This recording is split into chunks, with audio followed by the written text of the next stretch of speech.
Protestant faith allows, if you have bread, wine, water, and a Bible, you can do church, and 2 or 3 people. There you go, guys. Like this sort of lowest common denominator thinking. That's all we as Bible believing Christians need, man. You need some wine, you need some bread, and you need a Bible.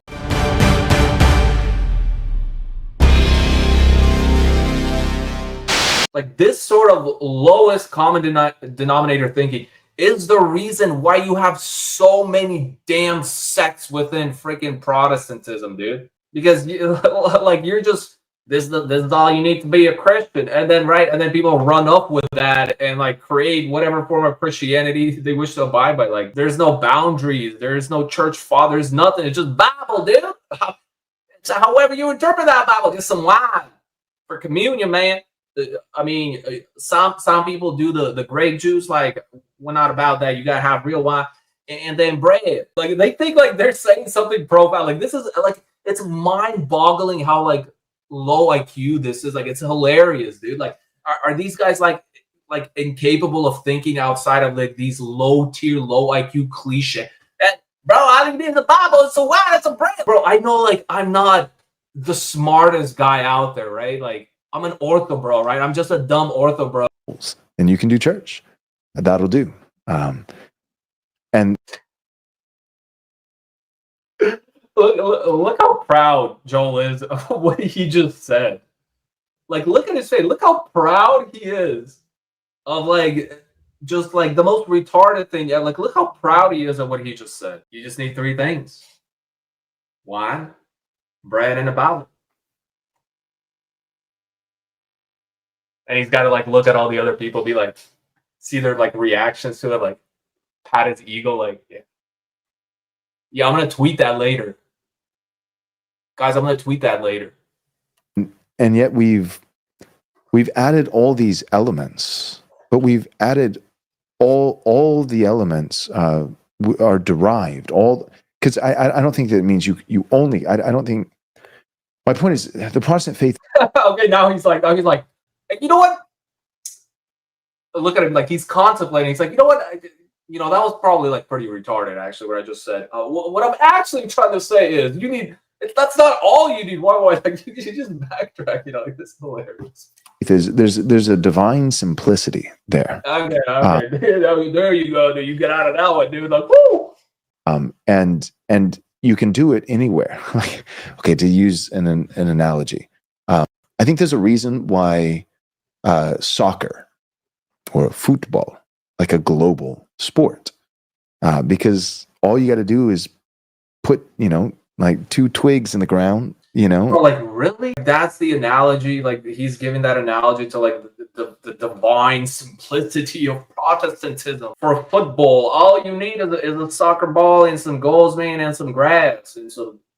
In a pitch. That's what Protestantism is. It's just a sports analogy. And have a ball.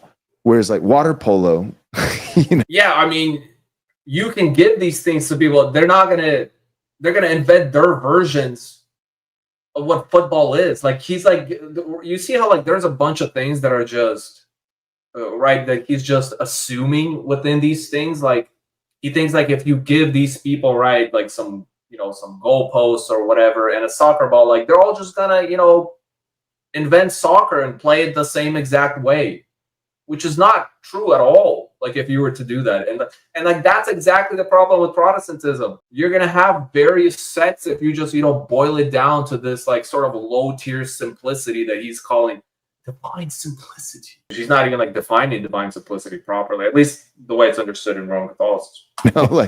like Uganda's probably not gonna be winning any competitions in water polo anytime soon. Like because is that like a racial joke? It's because they're black. Was that a racial joke, dude?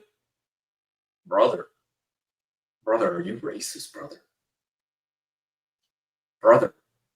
Do you think because the people of Uganda are black, they're dark-skinned, they cannot swim, brother? Brother, you need to repent. Brother Joel, you need to repent. I love you, brother, I love you, brother Joel, but you need to repent, brother. It mandates means of, you have to be able to have access to some of these things.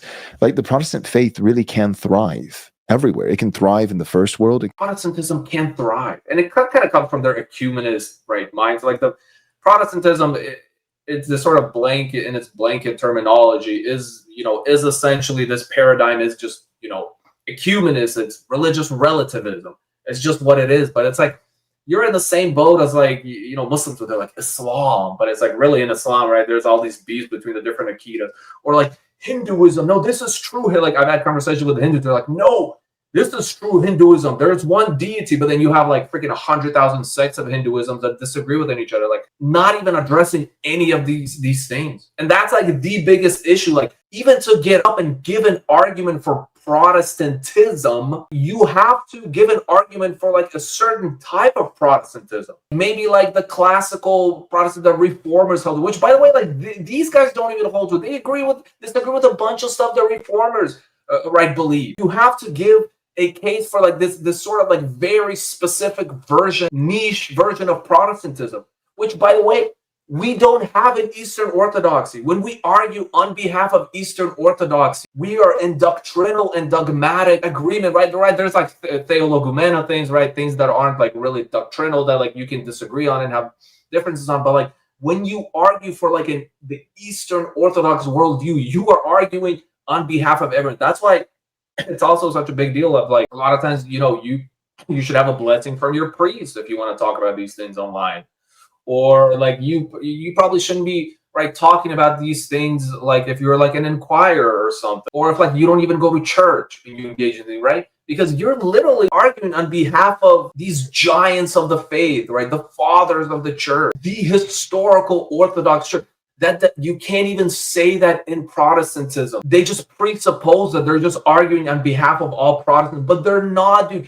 They disagree among each other on a bunch of things that are central to the faith. No, as long as you believe in Jesus, that's all that matters, which is like not true at all. Thank you for watching. If you enjoyed the video, like, share, comment, and subscribe for more, and follow my social medias in the description below. I'll see you next time. God bless.